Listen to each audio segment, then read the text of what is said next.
Welcome back, students. In the previous video we discussed about the phylum, that is Annelida, and as a series of the animal kingdom chapter, now we are going to discuss about the phylum, that is Arthropoda. One of the major characteristic we have to know, and one of the important fact we have to know, that major part of the animals that are present in the animal kingdom that are belongs to the phylum Arthropoda. And there are several types of insects, and those insects are also belongs to the phylum Arthropoda, because the class Insecta is present in this phylum. Okay, so we will see as usual, like the special characters, the general characters, and here the classification is very broad, and in our according to our NCERT they didn't give that much classification here. That means subphylums, subclasses, classes, like that. They didn't mention any classification here, so it is very vast. If you want, I can give you once physical classes will be started. So it is not important that much according to as per as the NEET exam is concerned, but we have to know some examples of that. What are the different insects, what are the different organisms which are present here, we have to know. So now what are the special characters? Here what will happen, the body is the first time it is divided into three segments: head, thorax and abdomen. For example, body organization, if you will see, body is divided into head, thorax and abdomen. For example, because the famous insect, that is a cockroach, belongs to this phylum only.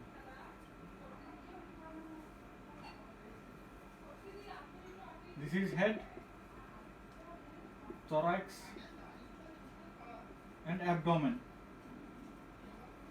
This body is divided into three different regions in the animals which are present in the phylum Arthropoda. And here it is also having the true coelom. We are calling that coelom as a hemocoel. And there are several vectors are there, several pathogens are there, and so many different kinds of animals are there. This is a very diversified, very vast phylum amongst the animal kingdom. Understand? Now if you will see the general characters of this phylum, first of all we will see why the name Arthropoda has given, and what is the meaning of the Arthropoda. Poda means here legs. That means scientifically we can call it as an appendages. Appendages means legs. Arthros means orthopedic doctor. That means they will see with bones and joints.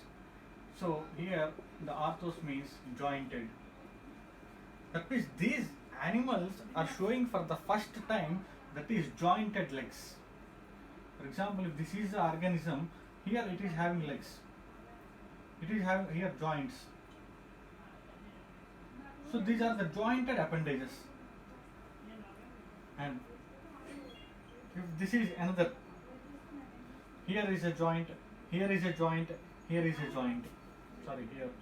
So like that, jointed appendages are having. So this is appeared for the first time in these animals, so it is given the name Arthropoda. So that is the meaning of Arthropoda. And now we will see each and every general character as we saw in the previous chapters.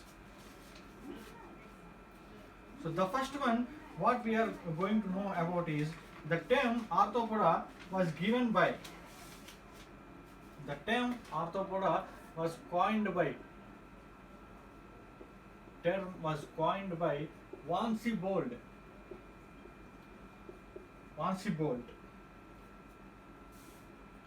And the second character, that is what is the meaning of this one. Already we discussed this point. What is the meaning? Here, jointed legs. Arthropoda means jointed legs. And the third one, that is what is the significance of the phylum. What is the significance? This is the largest phylum, because so many animals are present here. Largest phylum. And here The first phylum, another importance. This is the first phylum where we can see striated muscles. See, still here the muscle development is not there in the before phylums from Porifera to Annelida. But here we can see the first striated muscles, that is skeletal muscles, because wherever the joints is there the association of muscle will be there. Otherwise, there is no movement of that joint without the help of muscles. So this is the significance. Very important points all these are. And here the habitat. And here we can see almost it is present in wherever and whatever. Marine habitat, freshwater habitat, terrestrial habitat. So wherever we can see the arthropoda. And I can tell you one fact. Both cockroaches are originated or evolved during the period of dinosaurs.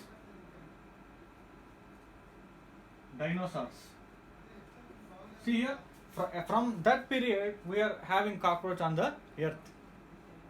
But see here, that much big dinosaurs got extincted. But here still we are having cockroach. Because cockroach can survive at any condition. Its body is designed like that, and it is favorable for each. It is survive in each and every condition, and it can escape from any situation. Why the dinosaurs are extincted? Because due to its one big problem, that is due to its very large size, it cannot able to move freely, and food is not sufficient for that, and it cannot escape from the natural calamities. So for example, in one place earthquake is there, it cannot escape easily due to its large size, but easily earthworm can escape, and it can escape through the crevices. So this is how both are originated at the same time, but dinosaurs got extincted and cockroaches still they are surviving, and they prove the theory that is survival of the fittest. And so these are present everywhere. And the next one, symmetry, we can know the symmetry. The symmetry here is also bilateral symmetry. From platyhelminthes onwards we can see the bilateral symmetry. And the coelom, this is exhibiting the true coelom, that is cytocoelom. From Annelida, Arthropoda, Mollusca, they are having cytocoelom. And here we can also call as hemocoel, because the cavity present in these animals are called as hemocoel. And levels of organization. Levels of organization, this is obviously the organ system of organization.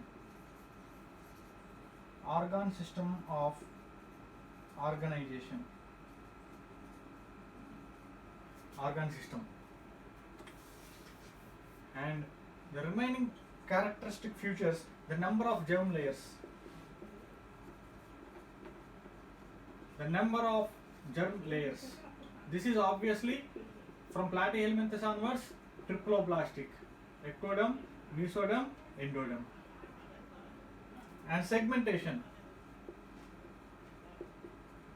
Segmentation. Body here, it is not uniformly divided, so we can call it as an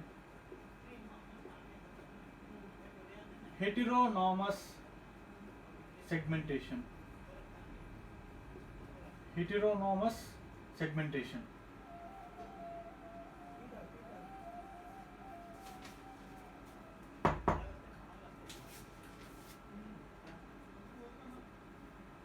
It is known as heteronomous segmentation because the body is divided into 3 regions, irrespective of their size, different types of sizes: head, thorax, abdomen. Body is not uniformly divided as like in the case of Annelida. And segmentation, after that digestion. So what about digestion? This is also exhibiting extracellular digestion. That is, digestion is done in the gut, and the digested or the breakdown particles only, they are entered into the cells. So it is exhibiting extracellular digestion.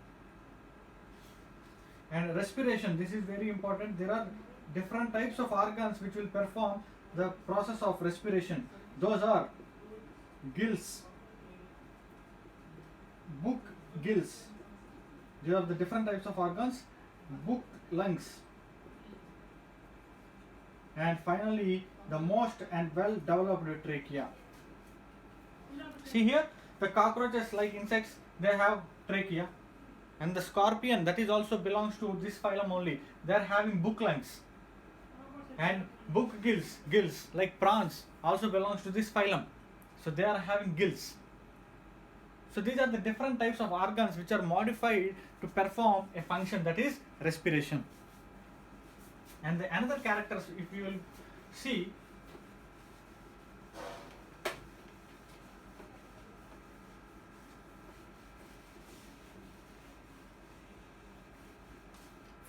further,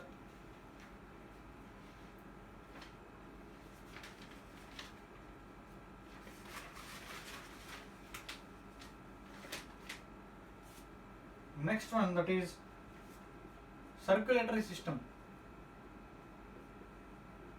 Here it is very important because the most developed circulatory system is closed type. That is present in the Annelida. But what you can think, so Arthropoda is after the Annelida. So it is also well developed. So it is also having the closed circulatory system. But not here.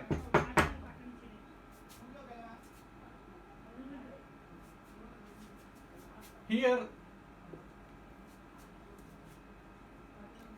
the most developed circulatory system is not there, because the highly developed is closed circulatory system. But here in the Arthropoda, we are having open circulatory system. Open circulatory system. What is open circulatory system? For example, this is a cockroach.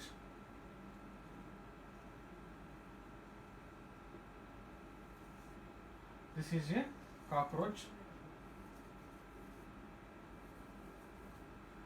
See here, it is having 13 chambers of heart. See, this is a heart, for example. This is the heart. Now what will happen? Up to somewhere the blood vessels are present. And finally from heart the blood reaches to blood vessels, and from there it is opened, it is dumped into the open space. No blood vessels further. But in the case of Annelida and in the case of higher animals, the blood is not pumped outside. The total journey of the blood occurs inside the blood vessels. That is closed type of blood circulatory system. And here this is the open circulatory system. Understand? Now, the next one is excretion. Here again, so many organs are modified to perform the specialized function, that is excretion. Excretion. This was done through the help of different types of organs. Those are green glands. Green glands. And next one is coxal glands. And the next one is Malpighian tubules. Malpighian tubules.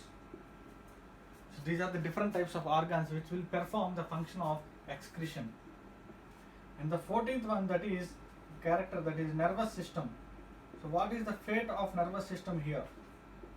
In the case of Annelida, we are having circumpharyngeal nerve ring, but here we are having circumesophageal.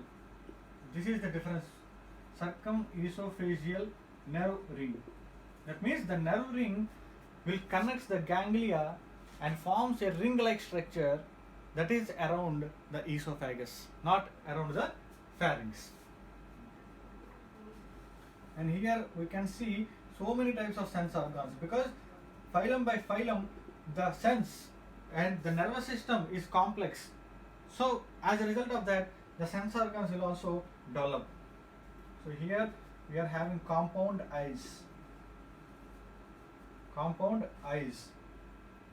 antenna. What is antenna? For example, cockroach, at the mouth region there are two hair-like structures. Those are the antenna. They will sense. And again, one more sense organ, that is statocysts. These are the sense organs which are present in the aquatic arthropods. Because what is the function of the statocysts means sometimes they can observe the vibrations in the water. So according to that vibration, the organism will got an attention and try to escape from the predator. So that is about sense organs. And now sexuality. So what is the sexual nature of this? As we can discuss in the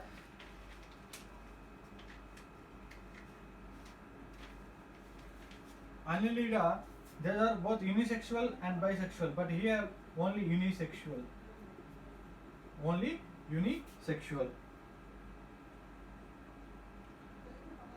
And 17th one, mode of reproduction,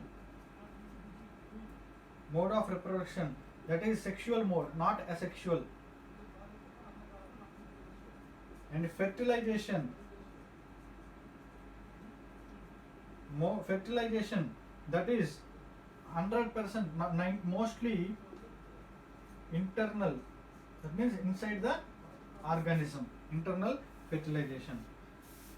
And finally the 19th character, that is development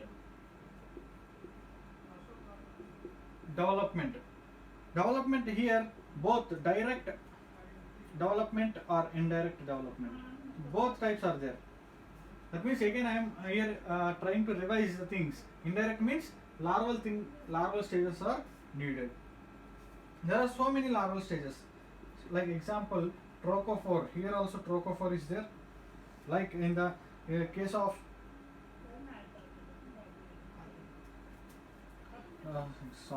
that is trochophore is in the Annelida. Here trilobite larva. Getting trilobite larva and Nauplius larva. These are the two types of larval forms present in these animals of the phylum Annelida.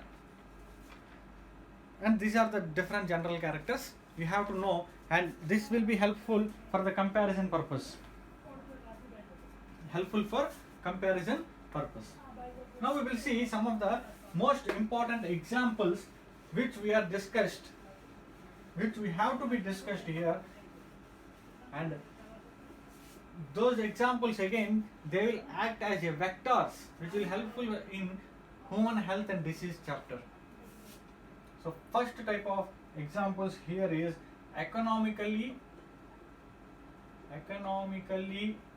important insects. So what are those? I guess silkworm that belongs to phylum Arthropoda. Its scientific name is Bombyx. And again, most important, honeybee. Its scientific name is Apis. Laxifer, that is lacworm. It will secretes lac. Lac is in a red color, and that is we can use for the seal purpose. That is lac. So these are some of economically important insects, and some of the insects which are acting as a vectors. That is Anopheles mosquito,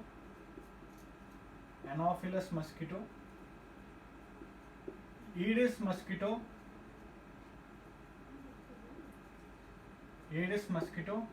and Culex mosquito.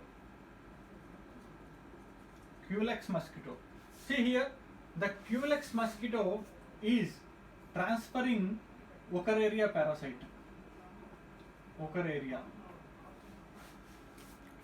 And Aedes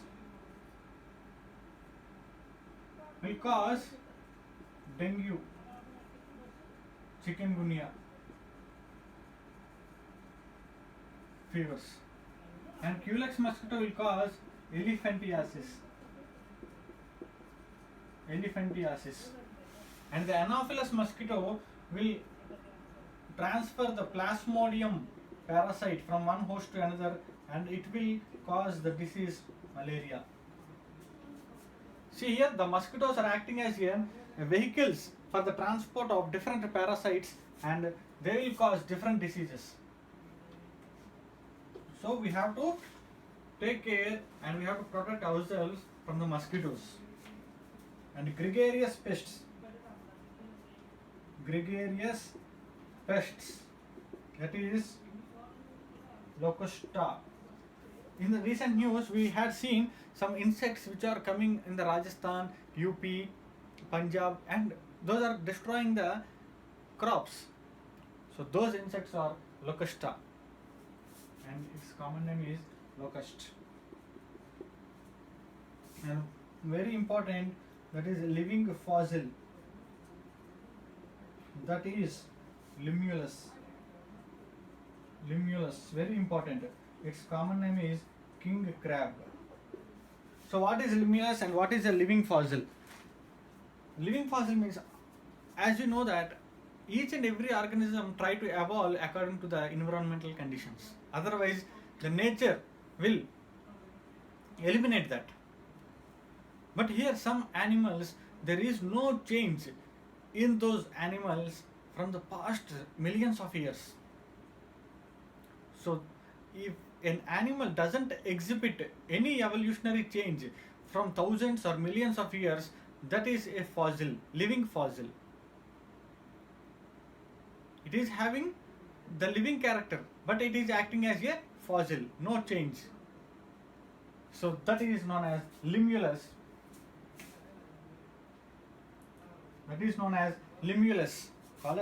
Common name is king crab. So these are the different examples. You should know about all these things regarding the phylum Arthropoda. And the special characters, general characters, and this is a simple way of classification. Actually, it is divided into class Trilobita, Crustacea, Mandibulata, Insecta, like that. Different classes and different examples are there.